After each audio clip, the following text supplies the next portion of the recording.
Test, test, test, test.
Good morning and welcome to the council meeting, Town of Qualicum Beach. And I want to acknowledge the fact that we are holding this meeting on the traditional unceded territories of the Coast Salish people, in particular the Qualicum First Nation. With that, I'll call the meeting to order. And for council, the first item is the agenda. Any changes to the agenda other than the late item that you'll discuss on your report? Thank you. Then the agenda is adopted by consent. Then we have the consent agenda, and these are all the minutes from previous meetings. You'll see them on the screen. Are there any errors or omissions in any of those minutes? Seeing none, then those minutes are approved by or adopted by consent. There's no business arising from the minutes. And so we have delegations. And before I start with the delegations, I always like to remind everybody that this is a safe working place. And that we want to hear from people and listen carefully and respectfully. And we are here because this is what we do. As a council, we listen to people, but we don't want people to interrupt or applaud or boo while somebody is speaking. And you say, well, why can't we applaud? Well, that may prevent somebody who may not agree to say, well, I guess I better not say anything because I don't agree with that. So I will call on you to support me in this, same with council. If somebody steps out of line, we'll have to do something about it. So thank you for always being so careful in your speeches and your comments, and we'd like to continue on that basis. So with that, our first delegation is Peter Drummond.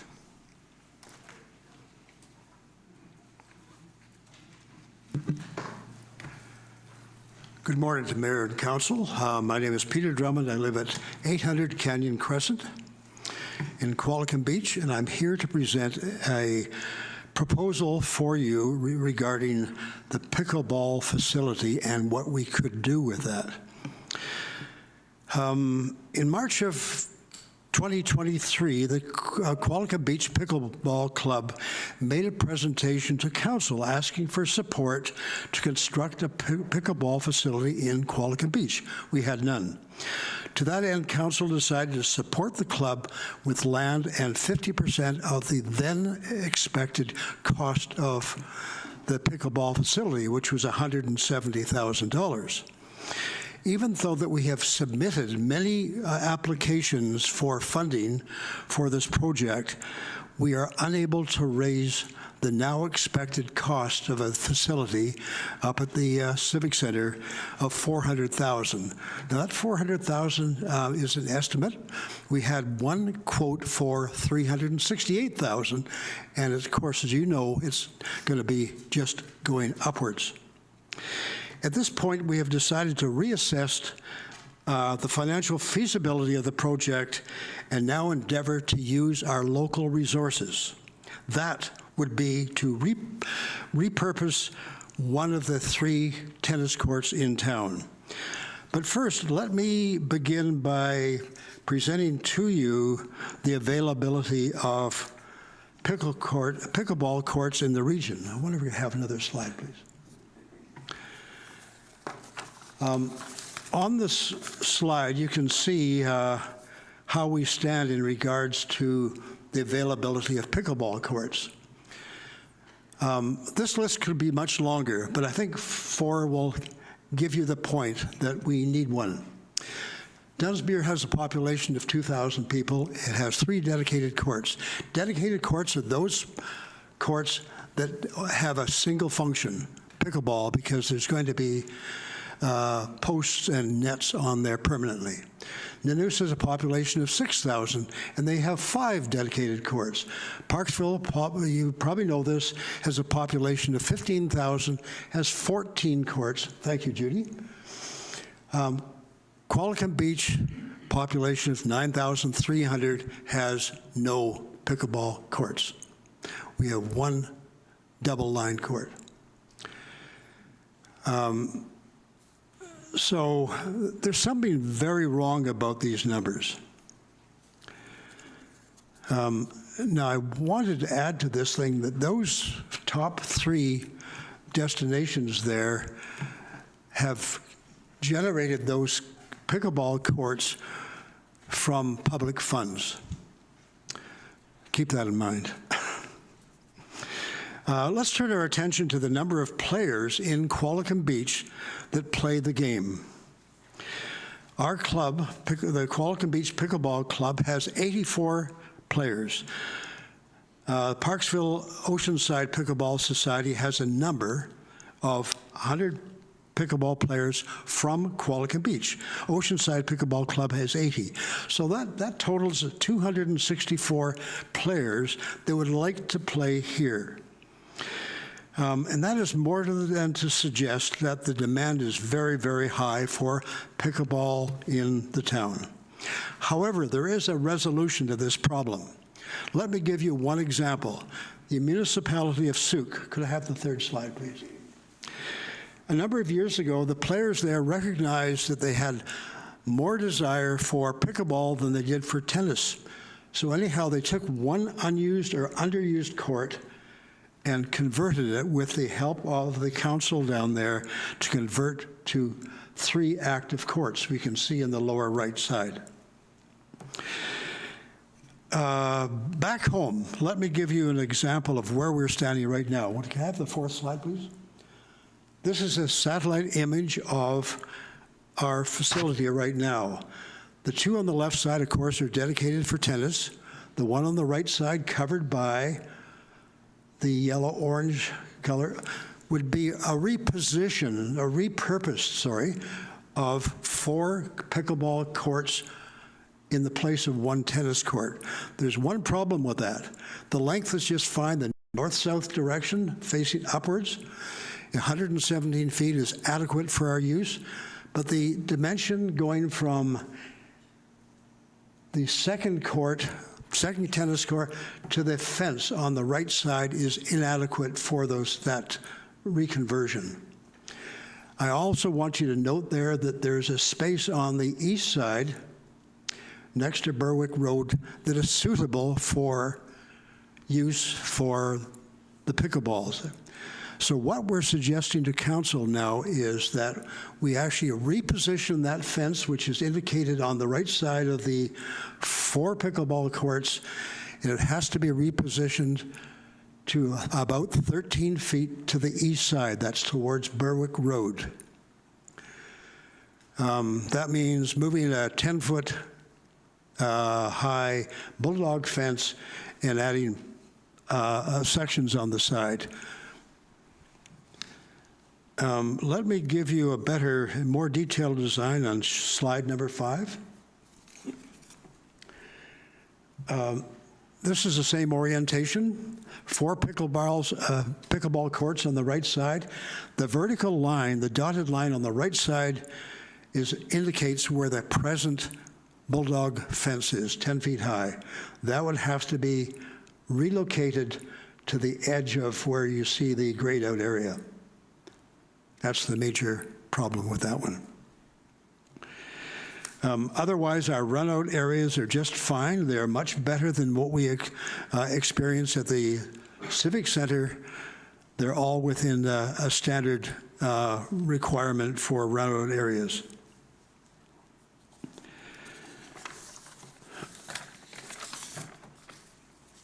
On top of that would be we'd have the requirement of a separation net between the second tennis court and the pickleball facility. As any of you know, the balls go everywhere, and we would like to prevent that from happening.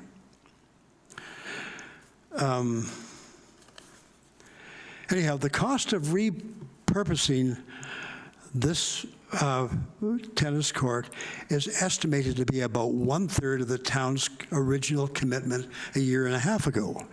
It delivers 4 courts.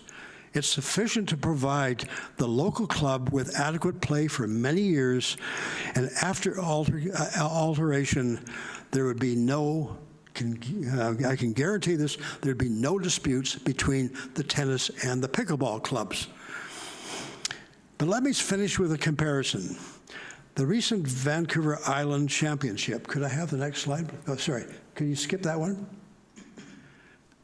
The recent Vancouver Island Championship had 230 registered players in Parksville. That's all money lost to our group if we don't have facilities.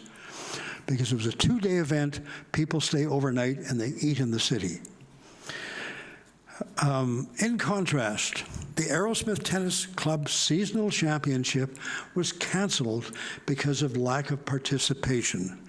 So that is clearly a reflection of how the changing of times are happening in respect to racket sports. So our ask of council is this. Slide 8, please.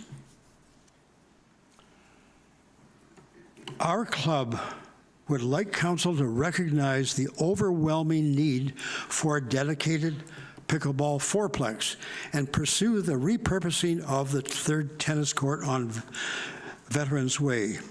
You will recall that the purpose of, you recall that the town has already budgeted funds for the pickleball facility at the Winters Center, or the Civic Center. So actually, if I could say that budgeting for this particular project, which is 1/3 the cost of what you originally repurposed for this use, it should not be a problem. Thank you for your listening. Thank you. Thank you. I will ask Council if you have any questions, but it is the norm that we do not take action right after a delegation. Yeah. We want to hear from staff. We want to consider and think about it. So there won't be any decision made today about that until the next council meeting. Council, any questions? Councillor Harrison. Just through the chair to staff, so the existing plan, and please correct me if I'm wrong, is that the expectation for the pickleball club is $80,000 worth of fundraising, and then that would be enough essentially to get the project going at the new location. So if there is overage on that part, would that change the $80,000 request? Because if it goes up higher and higher, I can see that being an issue. So I'm just curious, if it does go over that 160 that was initially budgeted, would the town then essentially be making up the shortfall? These are questions to the delegation. Oh, okay, sorry. We'll deal with it afterwards ourselves. Okay, sorry about that. Do you have any comment on that? About Well, fundraising? yes, the 1/3 cost of this thing I estimated, it's not a quote. So there's a couple of things that I don't know what the cost is going to be, and it's repainting the pickleball courts down there, and it's also repositioning of the fence line. But it's certainly a way less than the $85,000 which was offered earlier, much less. And it's in the budget for this year. Councillor Harrison, Councillor Vander. Thank you. Thank you for your presentation. I do have just a couple of questions. Have you spoken with the tennis club? Because I believe we had a delegation last year from the tennis club as well. Yep. And have you spoken with them directly to see what their thoughts are on this? Yes. I spoke with the president of the Arrowsmith Tennis Club last week. He phoned me, and he's in opposition to this because he did tell me that 2 courts, these are my words, 2 courts are sufficient for that club now. They have 150 members, but most of them play elsewhere. The 3rd court, which we're talking about here, is actually in excess of their needs at the present time. So they are in, their stance is that, yes, they don't want that because they've had it forever, and they don't want to give up that 3rd court. Thank you. And I have another question. A couple of other questions. Have you considered the noise factor, and have you spoken to any of the neighbors or potential neighbors around those courts? Because I know that pickleball is notoriously a problem in terms of noise, and you would be in a residential area. Yes, we have. Yesterday we had thanks to Carl Murphy here, we had a demonstration of 4 courts in action down there. He placed lines on those 4 courts, actually encroaching on the middle court. And one of our other members and I went with a decibel rating to the gardens, which is close by. It's about, 200 feet, somewhere there. We found that there was almost no difference as we went from the pickleball courts over to the gardens. We went inside and spoke to the fellow at the desk there, and his words to us were, "Don't be concerned about this. This is of no interest to us." In fact, some of the members of who live there actually enjoy our presence. They come out and they watch the games. The decibel rating down there was actually no different. I'm probably less than 5 or 10 decibels different, but the wind, which was minimal, it was about 5 kilometers an hour, was actually greater than the noise difference between the on-the-site pickleball and over in the gardens. So I'm going to take that and say there's of no concern about the the noise level in the gardens. Okay. In the future, though, you may have neighbors. There will be in East Village, there's going to be a lot of new neighbors, so it would be interesting to see what the sound carry is there. My last question is in terms of the your dissatisfaction with the proposed 4 courts by the community park or in the community park. Is that simply based on funding? Based on funding? Yeah. Is it only based on funding, or It's are not there other objections? Yeah, it's not dissatisfaction. We're simply unable to raise the funds. I mean, we applied to about 8 different organizations for funding. You know, one of them was $30,000 to the regional district, and I thought it was a very solid, application. We had nothing from them. We have $4,000 from the Rotary. We have $500 from the Pickleball BC, which we've already spent on nets and balls. So anyhow, we find it an enormous task to raise the amount that I suggested before, that was probably going to be in excess of $400,000. Okay. So it's an overwhelming task for us. So it is a financial consideration, not, Very much not so. the location. Yeah. And, Yep. okay, Yep. thank you. Councillor Young. We're squeezing in these 4 pickleball courts right now at the tennis area. Would that be large enough to have competitions here? Yes, but I kind of envision this, that if there is a competition in the area that is fairly broad spread, that we can share it between Parksville, which has those 14 dedicated courts, and the 4 that maybe would be repurposed for our use here. But you'd have to have a pretty small competition number to just to have 4 courts available. Okay. Go ahead. Would you also consider just maybe, hopefully, a temporary fix and still continue to raise money for your own pickleball location? What do you mean by a temporary fix? Like we did yesterday? Like what you have right now on the tennis court, trying to put in the 4 courts, taking over 1 tennis court, just having it temporary until the funding is raised and we can build on a new site away from a residential area. Well, we did that yesterday, but of course it encroaches. If we're doing it, do 4 courts, it encroaches on the 2nd tennis court. That's one factor. So we are restricted to, I'm guessing, 2 courts there right now. That's not sufficient for our club, the numbers. So I don't know if that answers your question, but it's problematic for sure. Yeah. Okay. Thank you, Councillor Young. Councillor Harrison. All right, so just a few points. One, we shouldn't assume that the surrounding land will always be devoid of just basically trees. St. Stephen's Church might want to do something. The Legion might want to do something at one point. The land adjacent, which is mostly treed, is actually town land. So I just want to flag that there's nothing there now immediately adjacent, but there may be in the future, so you might want to think about that. And the second thing is you mentioned $4,000 from the Rotary, $500 from Pickleball BC. Your organization is incorporated as a society. Do you have CRA status? Yes. Oh, Okay. CRA? No, we CRA, don't. okay, so we you have have CRA. Yeah, And we're then- a society. Okay, BC and then how registered, much yeah. money have you raised from your members for this? We have about $3,000 in the bank right now. Okay. Thank you. That is kind of a segue for me that I wanted to discuss or let people know. And please do not put lines on the courts with chalk. That's not a good thing. But anyway, on the fundraising side, and you know the history of Qualicum Beach, you know quite a bit of it. We're just celebrating the 60th anniversary of the curling club. Yep. The curling club was built literally hands-on by volunteers. They raised money, they built it, they did whatever they could. Some are still involved. Sandy Horsland, who was the kind of the lead guy for that, he still curls, and he did a huge job on improving the lockers and all that.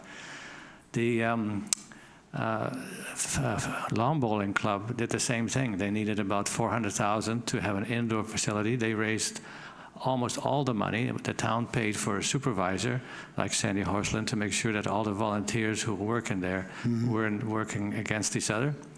And even the air cadets who wanted to buy the hangar at the airport raised money. The town advanced the difference that they had and what they had to borrow so they could buy it and pay us back interest-free. So what I'm saying is, you could put me on the list for somebody who would make a donation, because eventually I'll probably be playing pickleball too. So would the club members be interested in showing some commitment by putting some money down themselves? Well, I haven't done that question to them. My guess is that if I can go through the list of the directors of this organization, that they're very reluctant to go out there and do the small fundraising efforts, like putting up a table by QF, by doing bottle sales, that type of thing. There's our group is elderly.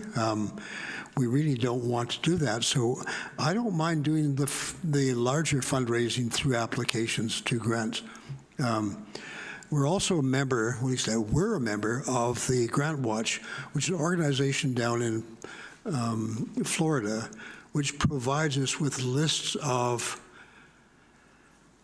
organizations that are granting bodies. And that's been quite useful, except we've not hit on anything yet that is useful for our needs. There's a cost to this thing. Obviously, it's $99 per year. It's not a big cost, but anyhow, we could go that route, but there's no guarantees that we will come across something that is suitable for this thing. A lot of the organizations, funding organizations, don't fund things like pickleball facilities for reasons I don't understand. For instance, Island Health. You'd think there would be a connection there between the health of a population and building a pickleball facility, which is in high demand here, but they don't do it. I don't expect you to have bottle drives and things of that nature. What I was referring to, and Councillor Harrison alluded to, do you have CRA status where you can issue receipts? Because I would make a donation. I think most people in this room would be quite capable and able to make a donation. That shows to the town some commitment. Even the skateboarders who are from families who often struggle to rent a place, buy a place, they have a commitment to raise money. All the other groups that I mentioned, they've put some of their own money down to show us there's a real buy-in and not say the taxpayer should pay all of it. So I'm appealing to you to make sure that you have the status where you could issue receipts and then ask people to put something down to show us what kind of community builder we have here. Yeah. Thank you. No, that's fair enough response. Okay, thank you. And just briefly, one thing too, I mean, I'd add some of my own money, even though I don't have much. But I think the other thing too, just looking at the skateboarders, is they do a lot of their fundraising through donations in kind. And if I recall, their presentation last time to council was going to be a 6-digit number, which would entirely fulfill that 80,000 if you were able to find the same amount. So it's a different process than applying for grants. So that might be something that could really reduce the amount of money you have to raise. Thank you. But it's more, Peter, or Mr. Drummond, it's more about showing a commitment and building a community. Yep. So thank you. I understand. I just want to add one more thing about the noise issue, because Mr. Harrison brought that up. There are ways to mitigate noise from things like pickleball. They actually sell screens that actually reduce the decibel level there. And we'd be prepared to do that. I mean, the bulldog fences are high enough to do that, and that would certainly reduce that if you have concerns about development on the Legion side. That's probably the only side you have to worry about. It's the Legion side. There's trees, and there's a Village Way on the other side, and you have the curling club on the west side. So there's one side you have to worry about. Thank you. Thank you. Said we'll have a report from council, from staff to consider your presentation. I would appreciate, though, what you showed us, if there was a hard copy that we could send around to our members. You'd like me to Councillor. give you a hard Yeah, copy? what you send us with the drawings of the courts? Certainly. If Yep. you could send us a hard Yep. copy, that would be appreciated. Sorry, Mr. Mayor, yes, we do have a copy of the presentation as well as the document that was handed out today, and those will be posted to the website. Okay, so we don't need that. We have it. Thank you. Our next delegation is from Mabry. Graham Sakaki from the Mount Arrowsmith Biosphere Regional Institute, and Andrew Banks from BC Nature. Come on up. You have up to 5 minutes.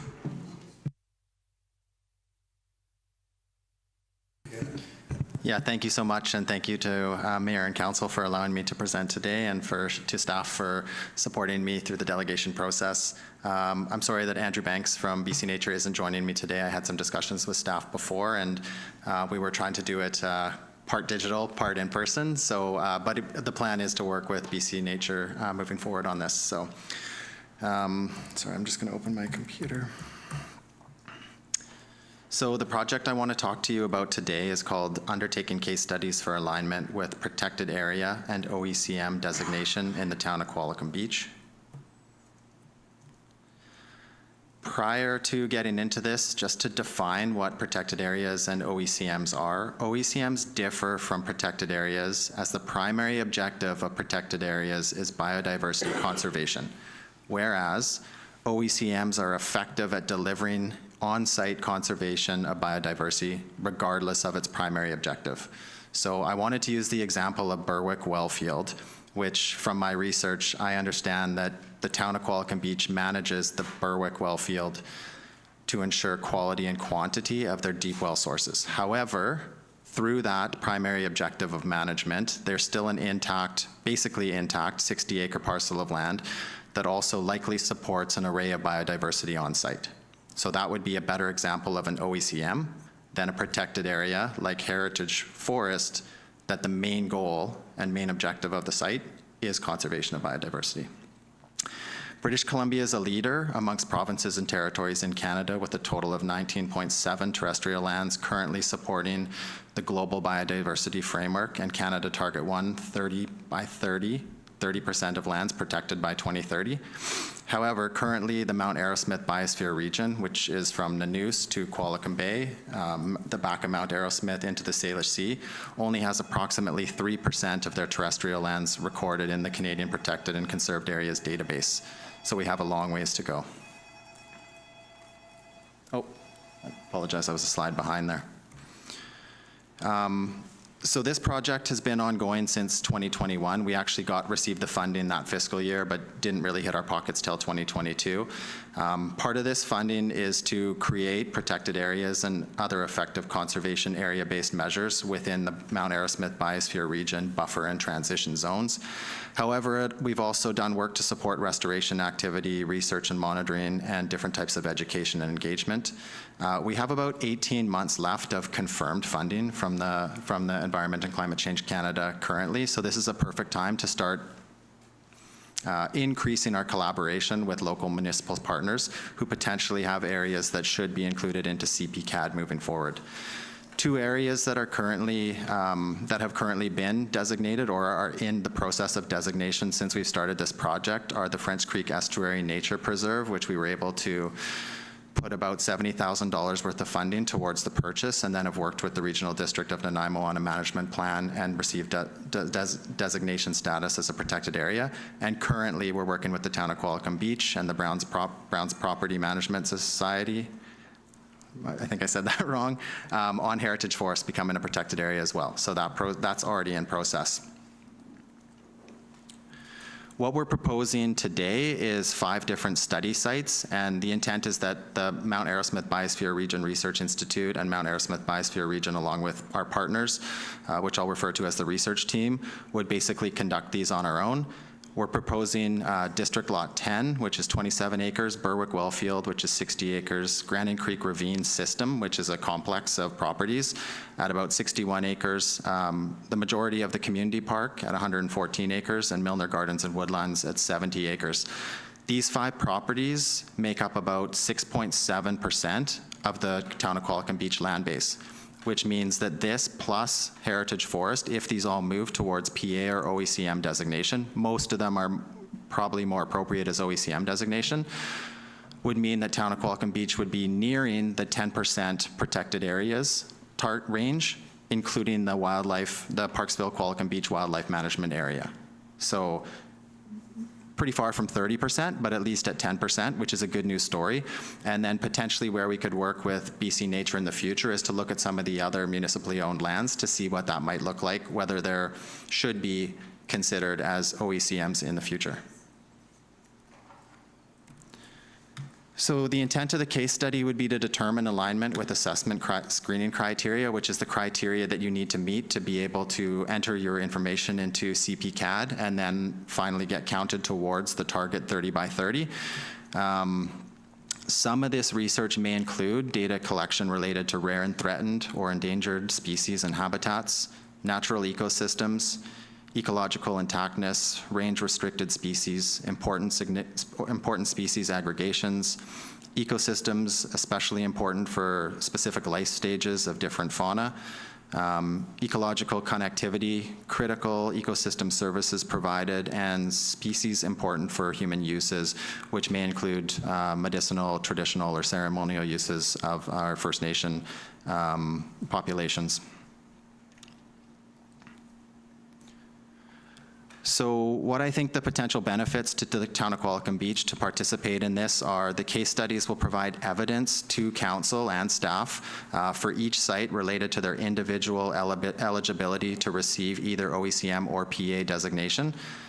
This will provide the necessary data to the Town of Qualicum Beach Council to determine if they wish to move forward towards that designation process after being handed a case study with all the information to make that decision together.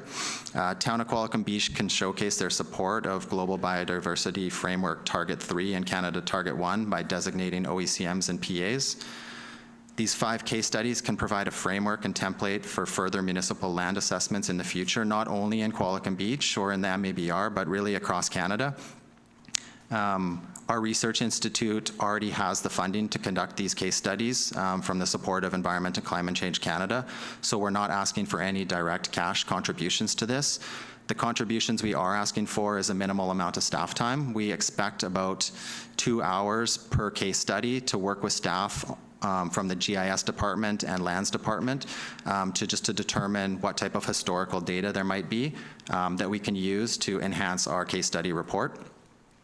And then finally, it'll provide an opportunity to the Town of Qualicum Beach to be viewed as a leader amongst municipalities in BC and Canada at piloting innovative projects and efforts that support Global Biodiversity Framework Target 3 stemming from COP15.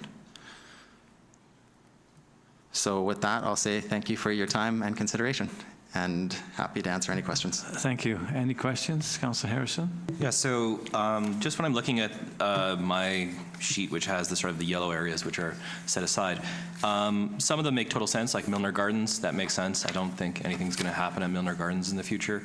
Riparian areas within a certain distance, that's prescribed by law.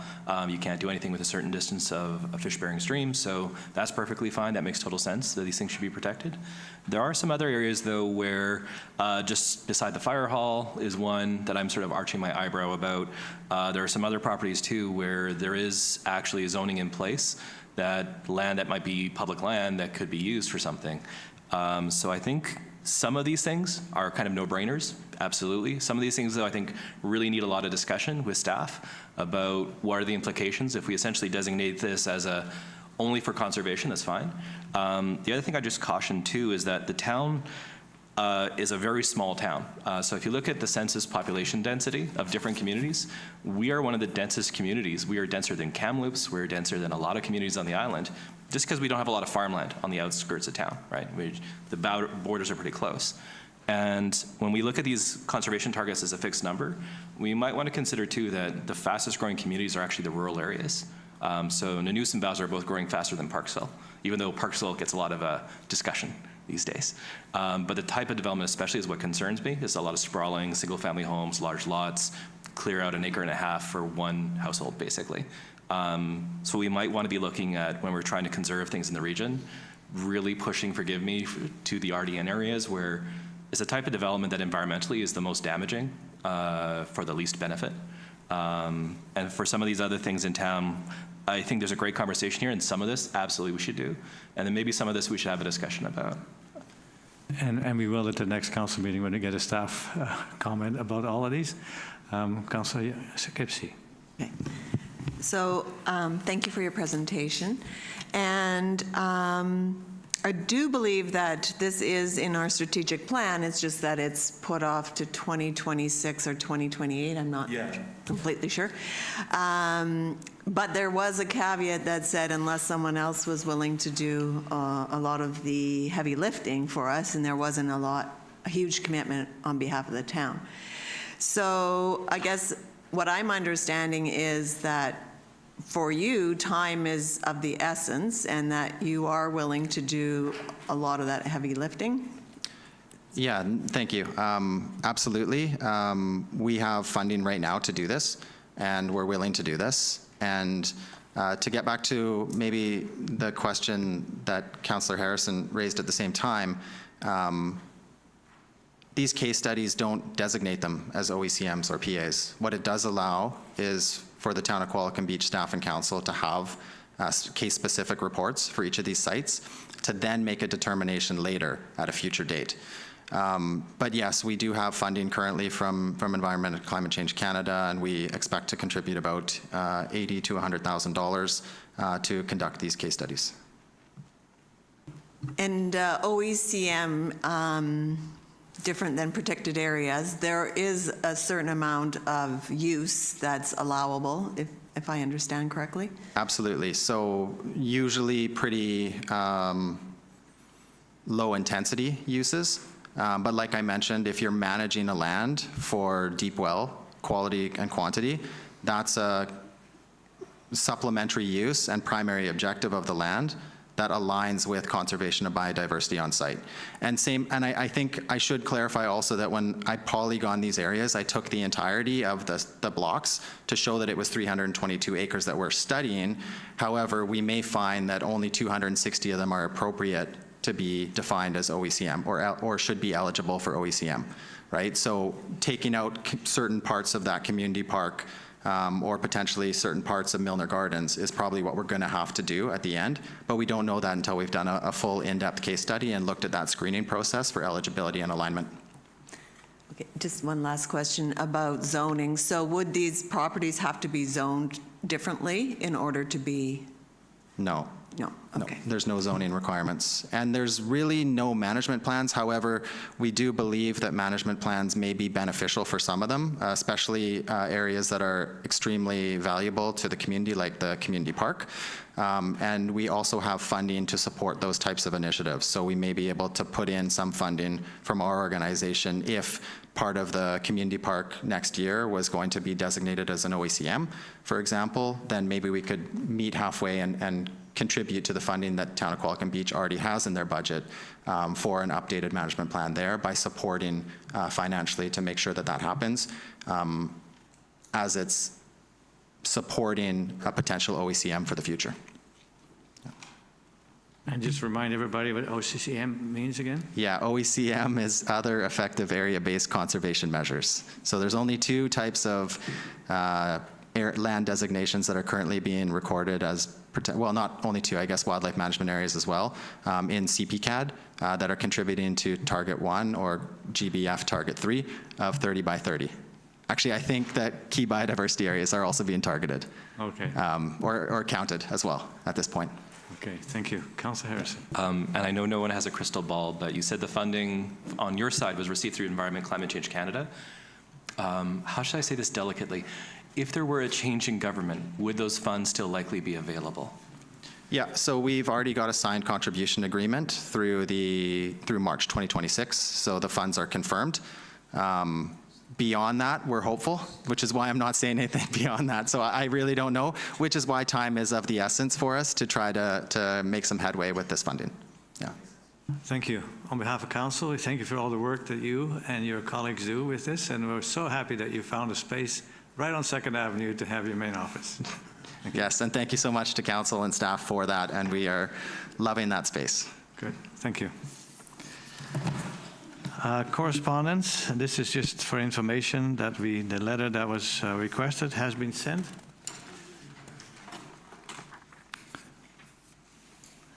And emails from Ms. Luck, and this is about the piano project and staff comments. And that could be a council motion that this will be referred to the strategic planning consideration for 2025. Councillor Skipsey, Councillor Harrison seconding. Any further discussion? All in favor? Opposed, if any? Carried. Thank you. There's no statutory hearings. Bylaws, not today. Committee liaison reports. I don't report on all the events that I attend, but together with Councillor Harrison, we attended the 50th anniversary of Ken Needon, who has been volunteering for the Arrowsmith Search and Rescue for 50 years. So I'd like to move that we send a letter of congratulations and appreciations to both him and his family, who were always told, I won't be long. And next thing you know, he's gone for a day and a night looking for somebody. So, so my motion is to prepare a letter, and I can help with that, to Mr. Needon for his 50-year commitment to this Arrowsmith Search and Rescue. Councillor Harris seconding. Discussion. All in favor? Opposed, if any? Carried. And yesterday, at the just to give you a slight heads up on things to come, during the committee, the whole meeting at the regional district, we're looking at about $250 million of capital projects, one of which is the French Creek treatment plant for the next 4 years. So these are all precious because of growth, and upgrades to these facilities are necessary.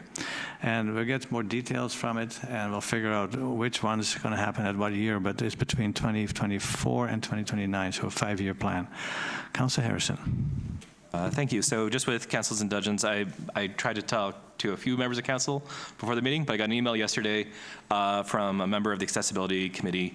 A lot of members of council went to the Brain Body Fitness grand opening in Qualicum Commons. So they need a letter of support by Friday at noon. So I'm happy, just like you're helping out with the letter with Ken. I know staff are slammed, so I can help out with that and talk to Linda. But just with council's indulgence, I just ask that we pass a motion to write a letter of support, and I'm just I'll send this to staff too after the meeting too, just for the name of the organization, so you have to type it all. But it's Oceanside Integrated Fitness Society. I'll second that, and if you could prepare a draft, that would really help staff. Absolutely, yeah, not a problem. I'll try to get that done by this evening. Thank you. Oh yeah, sorry, we should probably vote on it. So any further discussion on that letter? All in favor? Opposed, if any? Carried. Thank you. Thank you very much, Your Worship. So just a couple other things. Technically, a few things went out of it. All of council, I think, attended the QFN. You read about the news article about the Indigenous learning kits. So there was a display done on the reserve. So I'll be flying with Chief Rakalma for a couple things. That program basically has 2 years of funding.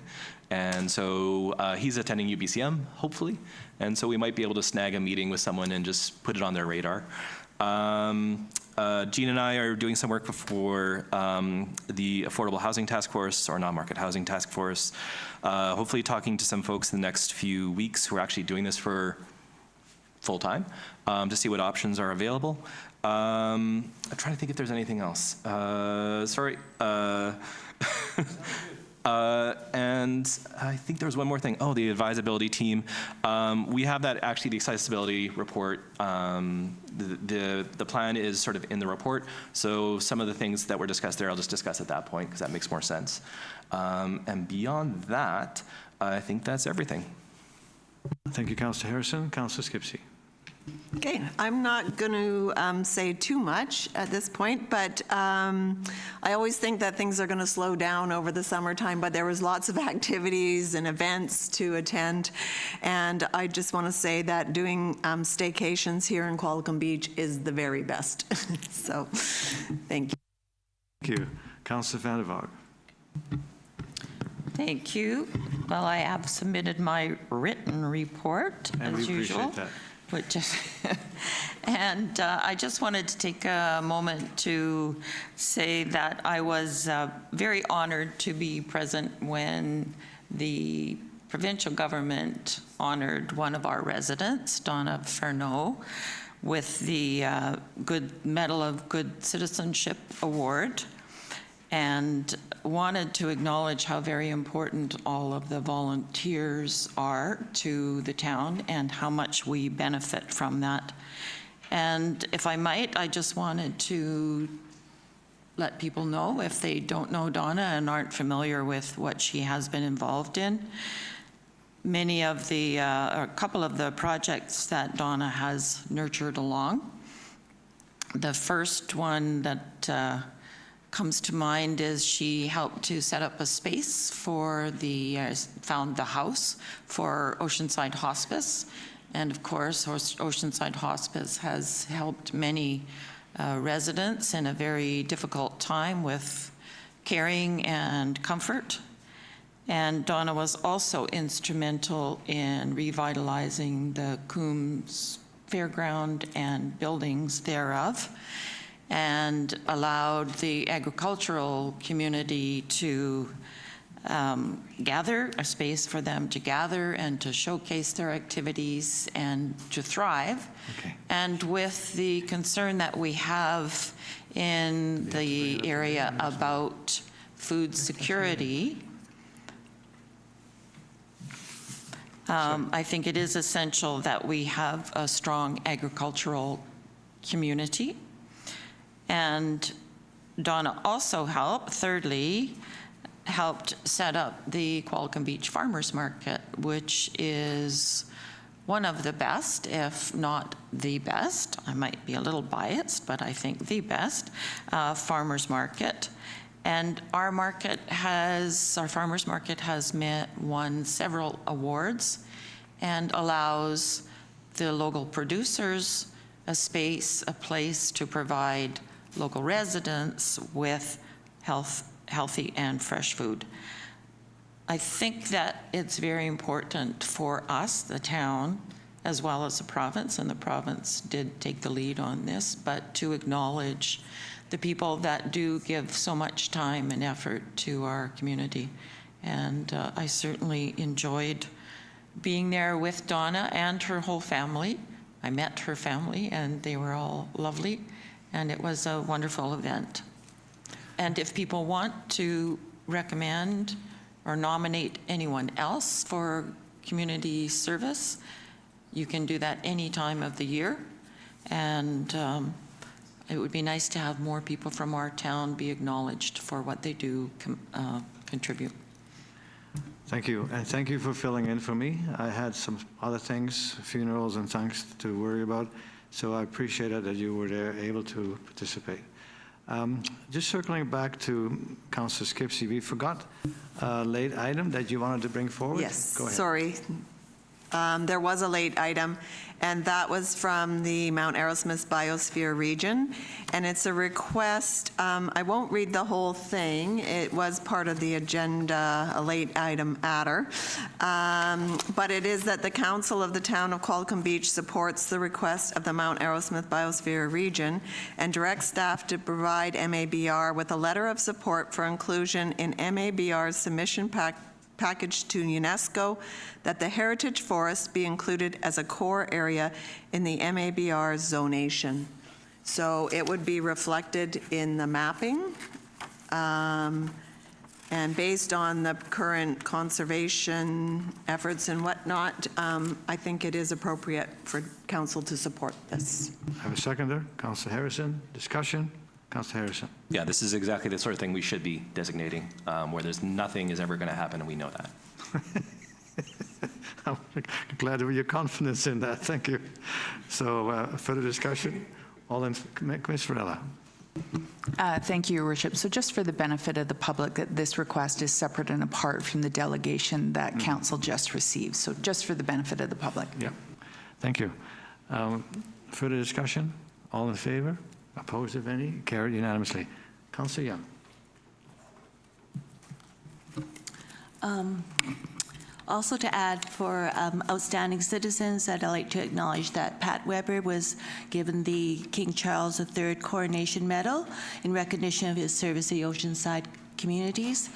And then as part of my arts and culture portfolio, I'd like to mention that Tosh is featuring new exhibits September the 10th to November the 1st. and kids after-school classes, plus a diverse range of other new fall classes.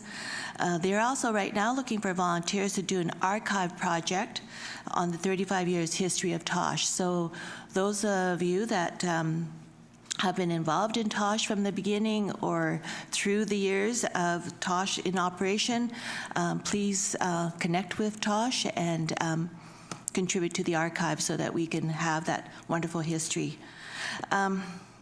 Also, yesterday there was a early installation of the Tree to Sea celebration featuring Kim Leckie's sea woven art salvaged and forged on the coast at our public library, which is next door to us. And there are other Culture Day events planned for Qualicum Beach in the following 2 weeks. And look for this poster. It has many of the events for Culture Days that's featured in Qualicum Beach. There's so many lovely things in Qualicum Beach. Plus also there is open house September 28th and 29th, 10 a.m. to 10 p.m. at the Qualicum Beach Lawn Bowling Club. Also, I just want to have people notice a change of date for the opening ceremony of the viewing platform. Instead of this Friday at noon, it is now changed to October the 3rd, 11 to 11:30 a.m. So again, October the 3rd for the opening ceremony of the viewing platform. Thanks. Ms. Varela?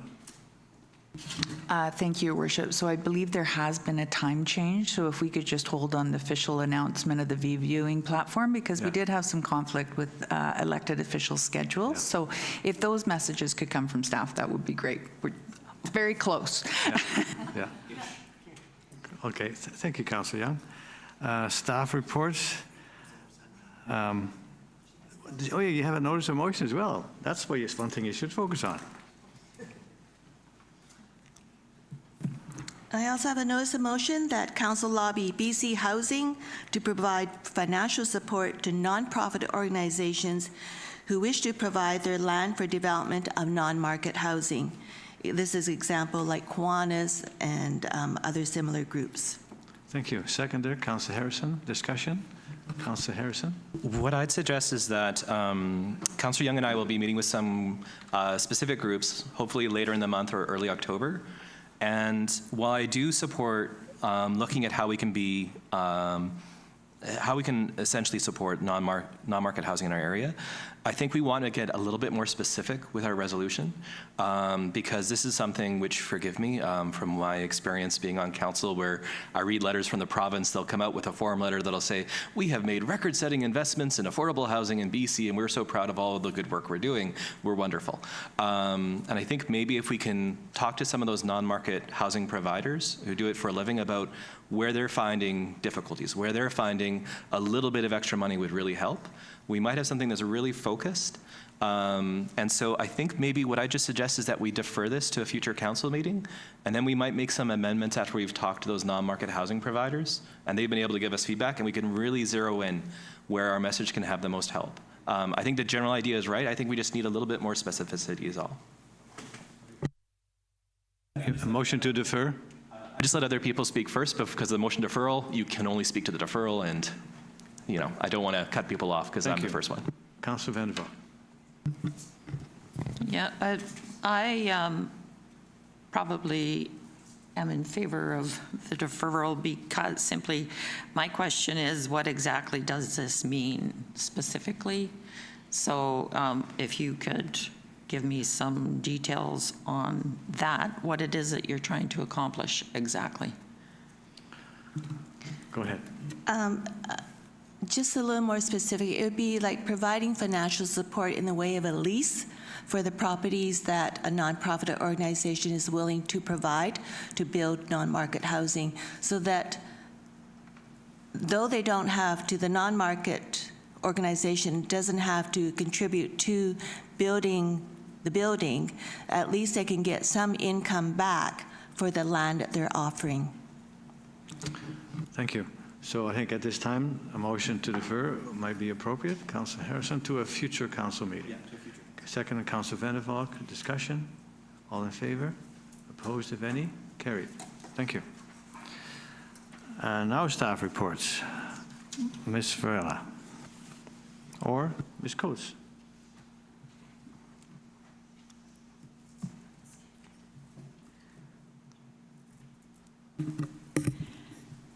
Thank you. Yes, catch up, Trudy. It is just putting forward to council the fact that we did not have a specific item scheduled anymore for the September 25th, and so wanted council authorization so we could publish an amendment to this list to cancel the 4 p.m. September 25th Committee of the Whole. And as well, when council passed their motion to schedule the Committee of the Whole for December 4th, it said tentatively scheduled. So it's timely if we're doing an update to the schedules, because of course, from the administrative end, people don't see the enormous number of places that we have to update the schedule. So if we can update the schedule once rather than twice, that's our preferred mode. So the first motion is regarding the Committee of the Whole for September 25th. The second motion is regarding whether you are firm that you wish to add or cancel the December 4th open house. Okay, well, let's deal with September 25th first. Could I have a motion to amend the meeting schedule accordingly? Councillor Skipsey, Councillor Vander, discussion. All in favor? Opposed, if any, carried. And to have the Airport Open House Committee on December 4th. Councillor Skipsey, you want to? I'd like to move that the council meeting schedule by adding the tentatively scheduled meeting. Thank you. And Councillor Vander, second that. Discussion. All in favor? Councillor Harrison. Yeah, it's just I won't be voting in favor of this because I think we covered all the area in the earlier Committee of the Whole this year. So I just think doubling up, there won't be a lot of new information. Thank you. So motion is seconded, and are you ready for the question? All in favor? Opposed, if any? Carried. Thank you. And then there's some announcements that we don't have to vote on. They've already been approved and executed. So the next item is planning. Mr. Sales. Thank you, Mayor Westbrook. I do have a few slides, if you'd be so kind to pull them up, Ms. Augustine. Thank you. The first item on the agenda today is a development variance permit for the property at 119 Fern Road East. Next slide. This property is on Fern Road. It's currently occupied by Lordco, and they have proposed a development variance permit to increase the maximum size of lettering on their proposed sign. Next slide. This is a perspective rendering of the sign and also the change to awning, which would be made at the same time. Next slide. This is a brief summary of the lettering size that's currently permitted in the bylaw, which is 200 millimeters versus their proposal to have lettering that is 400 millimeters in height. Next slide. The staff recommendation, of course, after council has an opportunity to consider public input, is to proceed with the variance. Thank you. Thank you. So this was a notification that was initiated at a previous council meeting. And as far as I know, there was not too many letters that I remember being opposed to this. Do we have any communication contrary to this? Anybody? Thank you, Your Worship. 2 written submissions were received into response to this application, both general supporting, with one additional comment that they made note that the size of the lettering was a little bit unusual, but nothing negative. Okay. So with that, anyone else in the gallery would like to speak to this particular application? Seeing none, would council approve this permit? Councillor Harrison, Councillor Skipsey, discussion, all in favor? Opposed, if any? Carried. Thank you. The next one. Thank you, Mayor Westbrook. The next item on the agenda is also a development variance permit. This one is for a much larger project. However, the requested variance is quite simple, and I will describe it briefly rather than providing a summary of the overall proposed development. Next slide. The property in question is the Pheasant Glen Golf Resort, the development portion of the lands. So what you're seeing up on the slide before you today and also in the package includes a few parts of the development. The development section in question is where they're proposing to build what they refer to as the villas, which is essentially looks like single detached dwellings. And this was previously approved by council via a development permit. Next slide. The requested variance is actually a change to the definition of maximum floor area, which is included in the comprehensive development zone definition that is specific to the Pheasant Glen resort. So if approved, the definition would be amended by replacing the word outermost with the word innermost. So essentially what this does is it allows slightly more gross floor area for each of the villas, and that allows them to make better use of the second floor space where they're intending to put a bonus room, bathroom, so on and so forth. I would note that this is a change that the town has done for the rest of the town. In other words, if you're looking at floor area in any other zone in the town, you will be measuring from the innermost wall of the building as opposed to the outermost, and that was adopted via a housekeeping amendment for the purpose of not penalizing thick walls, which support our energy efficiency initiatives. So with that, I will return it to you for public input, and the staff recommendation is in your package. Thank you. Anyone in the gallery wish to speak to this application? Thank you. Council, what is your wish? Councillor Harrison. Just moving the staff recommendation. Thank you. Councillor Skipsey seconding. Discussion. Councillor Harrison. Just to reiterate, in case anyone missed that, this is just something we missed when we did our big rezoning. This is the only property left in town which has that outermost wall definition, I believe. Yes. Thank you. Has been moved and seconded. Further discussion? All in favor? Opposed, if any? Carried. Thank you. Mr. Sales. Thank you, Mayor Westbrook. It's unusual to have 3 development variance permits on the agenda, so this is a special day. So we'll mark the 3rd development variance permit. This is an application for 3022 Island Highway West. Next slide. This is a property that has been under consideration for development for a number of years, and council has seen this in a few versions over the years. It has also gone to the Advisory Planning Commission. There's 2 parts to the applications that have been made to the town. One is a development variance permit, and the request is to increase the maximum height that's permitted in the zone.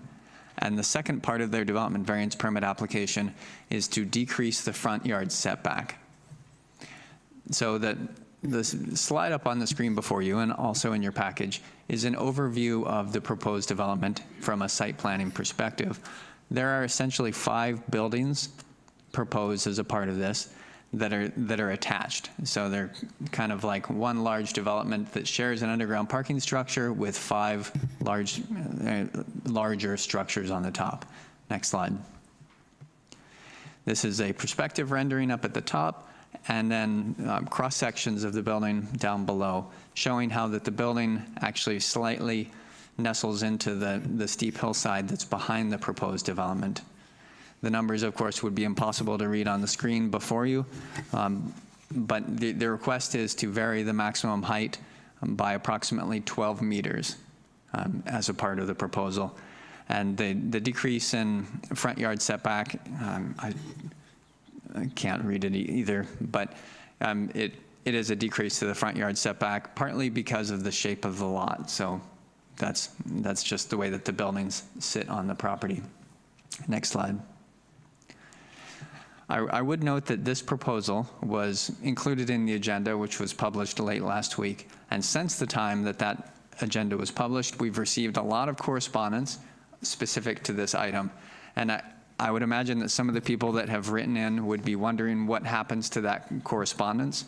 And so I thought this note would be useful because it actually applies to other topics as well, pickleball, whatever that agenda item is. So in between the time that an agenda is published and the time that the meeting happens, staff obviously don't have time to update the correspondence log because that was already published with the agenda. So that correspondence gets included in the next correspondence log, which would be part of the next agenda. So just wanted to clarify as a matter of housekeeping that correspondence is not lost. It still does get considered by council, but you wouldn't see it reflected in the notes or agenda before you today. So just to be clear on that. And I should also note that development variance permits, if they proceed to the point of public notification, There is a statutory requirement that council receives public input as a part of that consideration process. But the decision before council today is not whether or not to approve the development variance permit. It's whether or not you wish to proceed with notification for that public input process. So the input received so far hasn't even been solicited by the town. It's just feedback that was received as a result of publishing the agenda. Next slide. So the recommendation from staff is before you in the package today. The recommendation is to proceed with public notification. However, council does have an alternative. If council isn't interested in proceeding with notification, that decision is council's entirely. So I'll return it to you, Mr. Mayor, and we can have an opportunity to hear from the public. Thank you. Thank you, Mr. Sales. There was an alternative on page 57, I believe, of the agenda, but after some more consideration, if council doesn't want to proceed with a building of this height and not approve any kind of a permit for this, then the motion for council to refuse the development variance permit application for 3222 Island Highway as detailed in the September 11, 2024 planning report to council. So that's my motion, is to simply stop the process and refuse this development variance application to proceed. Seconded, Councillor Skipsey. Discussion. Councillor Harrison. I just point out too that when it's non-compliance with zoning, it's technically just the height. So in terms of use, number of units, everything else, it is actually in accordance with that. Are there still questions to ask? There's a lot of questions to ask with this project. There's a lot of feedback we should get. But I do think that we're better served actually having that debate about the merits of the project after public statutory notification has been made and we can hear from more people. Because this is a project that's been going on, it precedes my time coming to this community actually, for that location. I think it's about 15 years or so. So this is something where if after 3 years we say that there's an impossible building they have to build because with the current height, they can't really get the density unless you have really, really tiny rooms. Yeah, I just think that might be a mistake because we do need more accommodation on our waterfront for tourists who are coming through. Motion. Did you get the drift of my motion? Yep. Mr. Sales?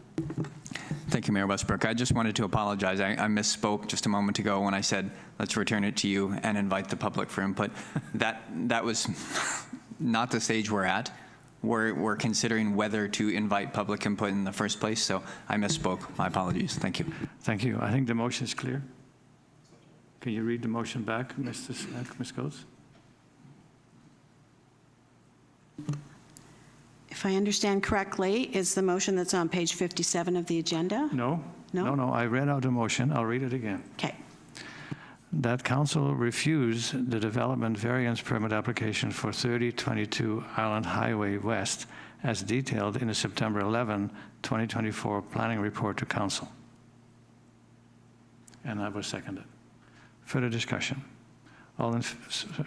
Go ahead. So for clarity then, it's not about the zoning, it's just about the project as, like what are we refusing? Are we refusing any project on that location or are we refusing this specific one? We're refusing, I think council doesn't want to consider the height variance of this magnitude. And that's why we're saying no to this at this stage. So that's the motion. Discussion. All in favor? Opposed? Clarity on that, we are doing a vote on refusing the variance application Yes. only, Yes. not on the development. No. Okay. Thank you. Councillor Harrison. Just for clarity for Councillor Young, I think Mr. Sales wants to say this. Without the variance, the development can't move forward. So you'd have to redo everything. Whatever we get, we might get something in the future, we might not, but this plan dies if we don't do a variance. That's right. Further discussion. All in favor? Opposed? Councillor Harrison recorded as opposed. Next one is 361 Poplar Avenue. Mr. Sales. Thank you, Mayor Westbrook. On the fourth development variance permit on the agenda today, this is a property on Poplar Avenue. Next slide. It's a unique configuration for this property. So even though it fronts on Poplar Avenue, to enter the property, you actually enter from the east side. So on the diagram in the lower left, which is also in the staff memo before you, it shows where residents and visitors would enter from the east into the existing garage, which is situated sideways on the property. And the existing garage is actually non-compliant with the current zoning as well. So it's an old property, and at the time, this was the preferred configuration. So the requested variance, next slide, is to maintain that side access configuration for the property so that people will still enter the garage sideways. However, they wish to reconstruct that garage and move slightly closer to the front. So the actual zoning request is to vary the maximum height from 4.5 meters to 4.8 meters. So that's a 0.3 meter variance. And to vary the minimum front lot line setback from 6 meters to 1.5 meters. So the decision before council today is not whether to approve the variance, but whether to send notification to the adjacent property owners and solicit their feedback for consideration at an upcoming meeting. Thank you, Mayor Westbrook. Thank you. What is council's wish? Councillor Skipsey? I just have a question. Go ahead. I could move it first No, if you go wanted. ahead. But okay. I just wanted to clarify that the front yard is the Poplar Lane and not U Street. Is that correct? That's correct. Okay. I would like to move the staff recommendation. For notification, seconded, Councillor Vander, Valk. Discussion? All in favor? Opposed, if any? Carried. Thank you. Mr. Sales. Thank you, Mayor Westbrook. The next item on the agenda this morning is the Qualicum Beach Skate Park redevelopment. Request for proposals for design build contract. Next slide. So the skate park has been under discussion for approximately a year. Council did allocate funding towards the development of the skate park. The allocation from the town was $1.2 million, and at the time that was approved, we were anticipating a total project cost of $1.5 million, meaning that the skate park user group was intended to fundraise $300,000. So as noted in the staff report, the fundraising to date is not quite 100,000. It's I believe last time I checked, it's around 90. However, the recommendation is to reach out to potential contractors and designers to see whether the money raised to date, how close will that get us to the proposed development. Based on some discussion that we've had with contractors and designers, it appears that there's an appetite in the market to build this project for the town at a cost that's less than the originally anticipated $1.5 million. So there's a bit of rationale for the request to move forward with the RFP at this point before the entirety of the funds are raised. So just to clarify, reaching out to a request for proposals process doesn't commit the town to proceeding. So essentially what we're doing is we're testing the market. We're testing to see whether we can achieve the goals of this project with a budget that's less than originally anticipated. Secondly, the RFP and the resulting design build process can be structured with a base price of what we anticipate having for sure, which is $1.3 million, with potentially optional components or other components that can be constructed through in-kind contributions. We've also learned from potential contractors that if the town is willing to consider an off-season construction window, so for example, constructing starting next February or potentially next winter, like the following year, that would actually save quite a bit of money because it allows the contractors to build here during the season where it's impossible to build in Manitoba, Winnipeg, or almost any other place in Canada. There's also a great opportunity to continue to do what they refer to as value engineering, so potentially minor modifications to reduce the overall cost of the project to bring it closer to the amount of funding that the town and the user group currently have accessible. In-kind donations they anticipate to be easier to secure once the town has reached out and potentially secured a contractor through a design build process. And similarly, they've indicated, the user group has indicated that some major donors have been holding back until there's a contractor and a defined start date. And then, so there might be more donations flowing in. So with that, next slide. The recommendation is request for authorization to reach out to the market through a request for proposals process. And once we have that process completed and we have some recommendations as to which contractor we'd like to proceed with, this would be a decision matter for council in the future. Thank you. Thank you. Councillor Harrison. It's okay.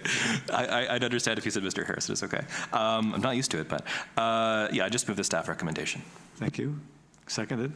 Councillor Young. Discussion. Councillor Skipsey. Well, I just had a question about the budget. So if it were to come in differently, would there be a discussion about amending the budget, or would any savings simply go against the user contributions? Well, that's up to council. I think if we have in-kind donations, that's been talked about, well, that's a benefit to the people that want to skateboard. Has no effect on our budget. Well, my question is, will there be a further conversation about this? Well, we will if we get any requests, any proposals. That's what I would just like to confirm. Thank you. If we get proposals, we'll discuss it. Thank you. Councillor Vander Valk. Thank you. I did have a couple of general questions.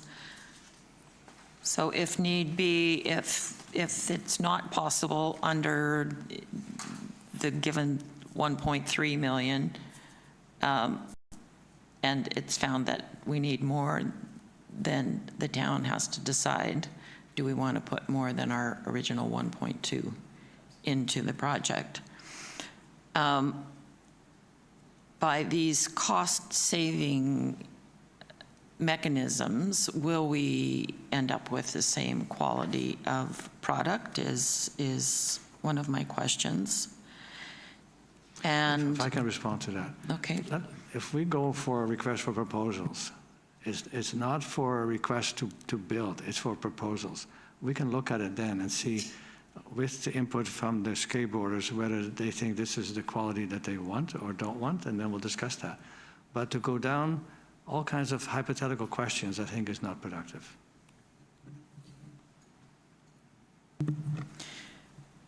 If we have lower costs, if it ends up being lower costs, but the user group is still trying to get money, so if they get more money, but it costs less, are they going to share some of their money with the town? I think we'll wait for the proposals and see if that's an option. Thank you. Councillor Harrison. I just, I'm not trying to put salt in the wound, but I would point out on page 162, most of the folks, the biggest growth demographic right now in skateboarding, which for me is crazy to think about from my youth, but it's young women between the ages like 10 and 15. There are a lot of young women who are skateboarding these days. So it's their parents who are putting in the money, and they've raised over $33,000 through direct donations. So just suggesting that that's sort of the bar. And if some of the folks, I think they've all left, so, but if they were around, I just suggest that there are a lot of groups who want to see investments in the town. There are a lot of groups who demand our attention, our time, and our money. And if we have the bar roughly around our ankles, that's going to be a very large tax increase and a very big budget. Granted, we'll get some good things out of it, but I'm really glad to see, pardon me, that they were likely to have a 6-digit amount that they've been able to fundraise and get from the community. So kudos to them. It's a lot of hard work. Thank you. Councillor Young. I'm just wondering, the galley, if there's anyone from the pickleball. No. I can't ask that. No. Okay. Thank you. So there was a motion that was passed and seconded, moved and seconded. Further discussion? All in favor? Opposed, if any? Carried. We don't invite unless there's a committee of the whole meeting. All right. I guess you're still up for a while there, Councillor. Councillor Mr. Sales. Thank you, Mayor Westbrook. The next item on the agenda is regarding the Quality of Life Survey. This process was started prior to the province's issuance of the Bill 44 legislation and all the other changes that have come out since then. So the process was stopped. And so now we're in a position where we would like to restart the process of proceeding with the quality of life survey with the anticipation of doing an OCP update next year. So next slide. Oh, nothing to show up on the screen except the recommendation. So there are two parts to the recommendation before you. One is a bit of housekeeping with regard to the actual financial allocation. So that's just a reallocation of the budget of $10,000 from the 2024 fixed fiscal year, and then there's a corresponding reduction from a different budget. So that's a housekeeping amendment. And secondly, as I mentioned, we would like to proceed with issuance of an RFP to find a consultant to help the town with that quality of life survey, and we require council's authorization to proceed. It's also notice to the public and residents associations and anyone else who does want to get involved in the preparation, the support for the preparation of that survey, that it would be starting again. So we were in this stage 2 years ago almost, and now we'd like to move forward with it again. So thank you, Mayor Westbrook. Thank you. Any questions, comments about this project? Or would you like to proceed as identified in the recommendation? Councillor Petronella, Councillor Skipsey, discussion. All in favor? Opposed, if any? Carried. Thank you. Please proceed, Mr. Sales. Thank you, Mayor Westbrook. So it is with great pleasure that we are at the point of essentially a final interim accessibility plan. So this process has been an intensive one that's been underway for just over a year since the selection of the accessibility advisory team. They've been working very hard on preparing this plan, and the town has also had support from consultants specializing in accessibility. So there's a few parts to the recommendations before you today. The first is that the recommendation is that the council endorses the accessibility plan. Of course, acknowledging that plans change over time, and so as the town's needs change and new information is available, that plan will be updated. The requirement from the province is that it be updated every 3 years, but of course that's a minimum, and updates will be made as required.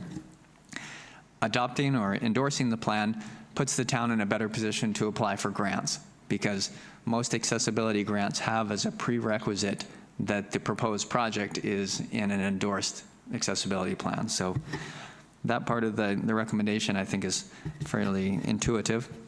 The second part flows from recommendations that came out of our accessibility advisory team. And there are 3 recommendations made to council from that team. The 3 of those are in your package today. There was one specifically respecting the budget. There is one specifically respecting the addition of a staff person focused on accessibility. And then the third one was a recommendation that the town develop an accessibility action plan.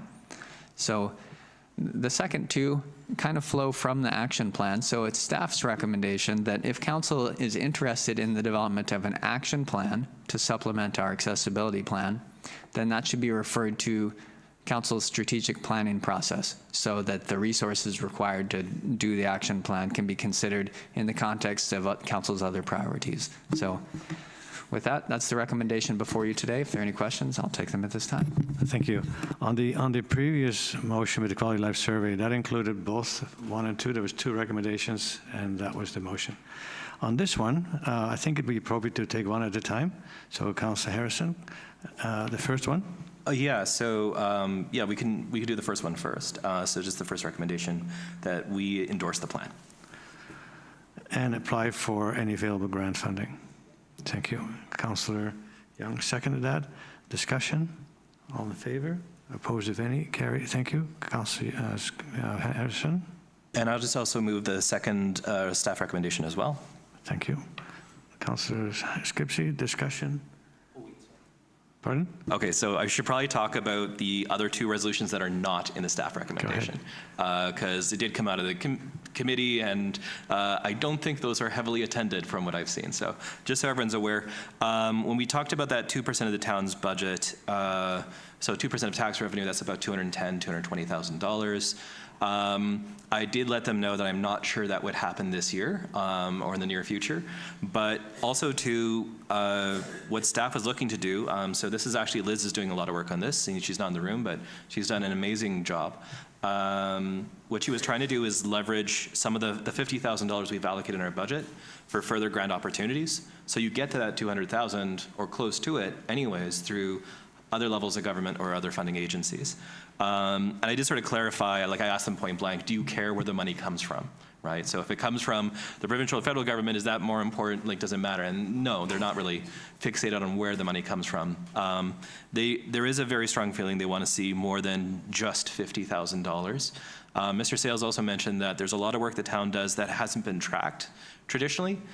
So we were discussing that maybe, this is not a good time for more reports, but maybe in several months' time, just a report of the other investments we've made above and beyond the $50,000 in and of itself. And then for the staff person, just because it's something that's looped into a lot of other things, it might not be a good idea to have a sole dedicated person, because I'm not sure beyond those duties if that would really justify an FTE. But for a planner who has some exposure to that, and there's training for some of our key staff, I think it would be really reasonable. Liz did a great job of that. She's moving on, unfortunately, but so whoever is, whether it's someone who replaces Liz or existing staff taking over those responsibilities, just making sure they're up to speed on the current training on that issue. Thank you. I agree with all the comments you made, including about our planner, and it is unfortunate that she's moving on. But so far, the motion is for the text that ends with allocate budget for a accessibility action plan. That's still part of your motion. Okay, and that's been seconded. Further discussion. All in favor? Opposed, if any? Carried. Thank you, Councillor Harrison. And then Mr. Sales. Thank you, Mayor Westbrook. Next, we have 3 applications regarding tree permit appeals. So the first one under consideration is an application for 537 Chester Road. Next slide. The request is that the security deposit required for replacement trees be reduced. There's a few alternatives that the applicant has also provided, but essentially they don't want to provide the $1,400 that's required as to ensure that the 2 replacement trees live for the 2 years specified in the bylaw. So this permit has been issued in accordance with the bylaw, but the bylaw does include this appeal mechanism. So if someone isn't satisfied with the decision that staff has made, they can appeal to council to either modify the decision of staff, overturn it, or substitute it with a different decision entirely. So that's the decision before you today. 2 trees are going to be removed. The information is detailed in your package. One of the trees can be removed without a permit and not requiring the replacement trees because they can do that once every 2 calendar years. The second tree does require a permit and as such requires 2 replacement trees, thus the $1,400 security. Staff recommend that this amount not be reduced and that council stick with the required $1,400 security as specified in the bylaw. Thank you, Mayor Westbrook. Thank you. So we're just dealing with the 537 Chester Road. What is council's wish? Councillor Skipsey, staff recommendations? Councillor Vander, Valk, seconding. Discussion. Councillor Harrison. So I understand why staff have a rationale of, we don't really have a framework. So how do we adjudicate as staff and don't put our staff in a real corner where someone says, I'm a single senior living on my own, groceries are absurd, and I can't afford this right now. I understand that, but I do think that we had a discussion about the tree bylaw about 5 months ago, 4 or 5 months back, and it was sort of stated that it'll come back to us at a future time because there were some issues with subdivisions, there were some issues with some other things, and issues like this where you probably have some people who legitimately cannot readily come up with the money without putting essentially a small mortgage on their house or a line of credit. And they might be rent, oh, who knows? Who knows? There's so many circumstances people can be in.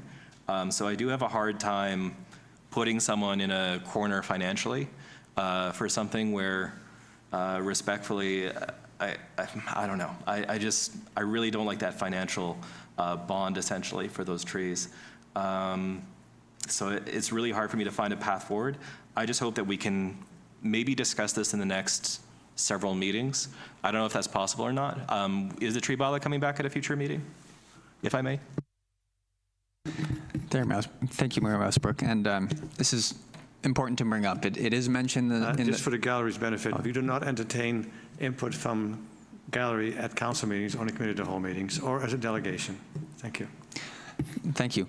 It is important to mention that staff, we are working on a policy to help guide these decisions in the future with, when there's appeals or requests for reconsideration. So the policy that would come forward, and we're working on it, would have specific criteria. And one of those criteria would be, for example, if the tree is right next to the house and is interfering with the foundation, or potentially it's so close that it's a fire hazard, then perhaps that would be a reasonable reason not to require the security deposit.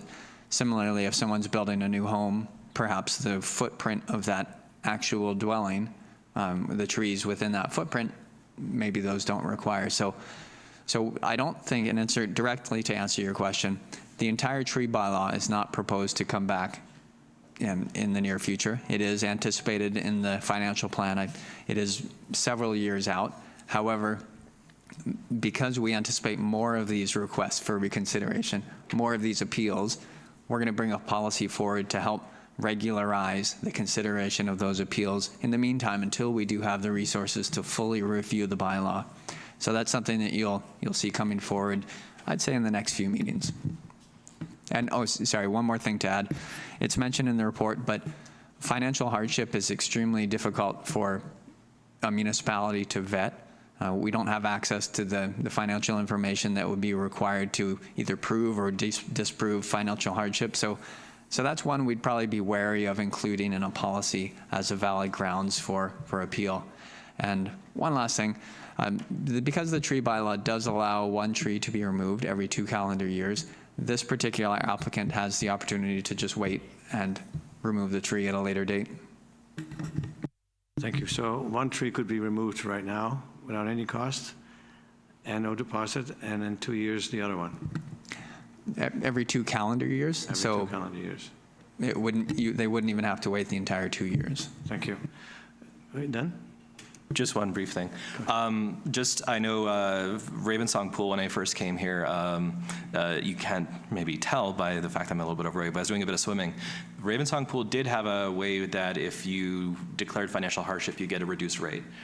So it is something I think that might be done through recreation services. So the problem, to your point, is that you're essentially going on faith.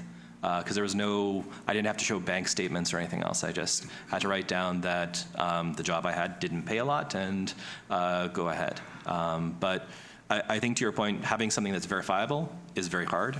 Having a policy or not is a choice. Thank you. I was going to make a comment about you getting a discount, but I won't. Councillor.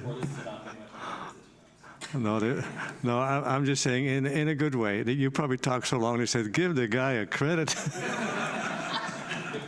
Councillor Young. Can we forgo a security deposit and not have this money transaction and having that extra staff to deal with that? But duly noted that if they want to cut an extra tree down, we can go back and look at it in 2 years' time, and if they don't have these other 2 trees, then we can put the fine against their taxes and collect it then. No, I think what Mr. Sales indicated was take one down now and the other one in 2 calendar years, and there's no cost there. So it's been moved and seconded for the second item. Correct, Mr. Coates? We're at the bottom of page 4 of the agenda. I have a mover and seconder for the first item. Yep. Okay, no. So all in favor? Opposed, if any? Carried. And then the second item, that the council confirms the director's decision, that one? Okay, I need a mover and a second for that. Councillor Young? No, sorry, Councillor Skipsey and Councillor Young. Discussion? All in favor? Opposed, if any? Opposed, Councillor Harrison. Thank you. Mr. Sales. Thank you, Mayor Westbrook. And if you could please advance to the slide with the site plan. So this next application is a request similarly to amend the security deposit requirements. So this application was submitted and approved, and subsequently the applicant removed 7 trees, which requires 14 replacement trees. Sorry, no, my number was wrong. They removed 10 trees, 20 replacement trees, total cost of $14,000, which was already paid to the town. So as I mentioned earlier, the reasons for supporting or not supporting these appeals, we've had a lot of discussion at the staff level about what is actually fair and equitable. So this one's interesting because all of the requested trees that they removed were within the building footprint of the building that they needed to build. So essentially they had no alternative to removing the trees. So staff do recommend in this case refunding the $14,000 that they paid earlier than the 2 years that would be required for the security deposit under the bylaw. I should also note that the actual reason that they submitted the appeal was because when they examined the stumps, they noted heart rot in the cedar trees, and whether or not those trees had health issues is one discussion, but it's not a process that staff would endorse where you cut down the tree and then you find out whether it had health problems, because it's kind of hard to go back at that point. So we do support the refund of the security deposit, but not for the reason that was actually articulated in the appeal. Thank you. Thank you, Mr. Sales. So that's 481 Dogleg Close. What is council's wish? Councillor Harrison? Move the staff recommendation. Thank you. Councillor Young seconding. Discussion. Councillor Vander. Yeah, I'm just not clear on if the permit was issued based knowing that the trees were going to be where the building wants to be, there's going to be built, then I'm not quite sure why there's a disconnect in terms of still needing a permit and still having the deposit. I don't quite understand the rationale. Thank you. Mr. Sales? Thank you. Through the chair to Councillor Vander. When a tree is within the building footprint of an approved building, then a permit can be issued. So in other words, you will get your permit. However, the tree bylaw does not exempt those approvals from the replacement requirements. So in other words, you'll get your permit, but you do have to provide the 2 replacement trees for each authorized tree being removed, and each of those requires a security deposit. So does that answer your question, Councillor Vander? Not really, but I guess I'm just not clear on the rationale for the first situation that we looked at versus this. I don't know why this should be exempt and the first one that we looked at not be exempt. So maybe it's just me. I don't quite understand the rationale. If anybody else can try to enlighten me. Thank you. Through the chair to Councillor Vander. This is entirely a governance decision, so this is just trying to provide some guidance to council. The first appeal that we considered was on the basis of financial hardship. The trees were not within a close proximity to the dwelling unit, so that they were more than 3 meters from the dwellings. So that wasn't something that would be supportable. However, this one, because all the trees were within the building footprint of the building that they wanted to build, staff are recommending that that's a reasonable criteria for not requiring the replacement trees. However, that's entirely council's decision. We will be bringing forward a bit of recommendations for guidance for future meetings so that the public kind of knows what they might expect when these appeals are submitted. However, it is entirely within council's jurisdiction to decide whether or not that's a reasonable grounds for appeal. Thank you. Thank you. Councillor Skipsey. There has been some question about the 3 meters and where does that come from? Is that from the tree bylaw or where? I'm just not sure. There was a question about that. Sales? Thank you, Mayor Westbrook. 3 meters is not in the bylaw. So that's just staff discussion, reviewing other bylaws and trying to find a reasonable criteria where if it's within 3 meters of the house, there's not really a reasonable alternative to removal in those cases. Go ahead. So what is the 3 meters based on? Is that based on the root system or FireSmart, or I'm just curious? Thank you, through the chair. So at the time that the policy comes forward, we would be providing a little bit more background. I off the top of my head, I can't remember the exact source of the 3 meters, so happy to provide that in the future when the policy comes forward. This one's even easier because the trees were all within the building footprint. So we're not even talking about 3 meters, 1, 5, they were in the building. Thank you. Thank you. Councillor Harrison. I just sort of say, just as a very broad thing, if we have 3 appeals on one agenda, clearly there's a problem with the bylaw. And if we're going to seek a whole bunch of public feedback and then not actually take that feedback and make changes except through a future policy, we might want to rethink that. I'm not saying that we shouldn't have a tree bylaw. I think there's a version of this, I think we're close to it, but there's some of these little corners that are really problematic because respectfully, I can't think of any other bylaw where we have 3 appeals on an agenda in the last year. So I just want to say that I hope we get that work done so there's less your time being spent trying to figure out which the thing to do is and less time in our council meetings. Thank you. And you indicated that there would be a policy coming forward about this. And sometimes you have to go through this to kind of test the bylaw and see where you make adjustments. Ms. Varela. Thank you, Worship. So again, this was a tight turnaround for bylaw implementation as per council direction. So we did anticipate some of these challenges. Currently, the bylaw revision is scheduled for 2028. Council will be revisiting that. That was one of the requests from council to revisit the scoping sheet for that project to see if that timeline wants to be advanced. So just flagging that for you. Yes, but beside that, we're looking at a policy dealing with these types of situations. Thank you. Any further discussion? All in favor? Opposed, if any? Carried. Thank you.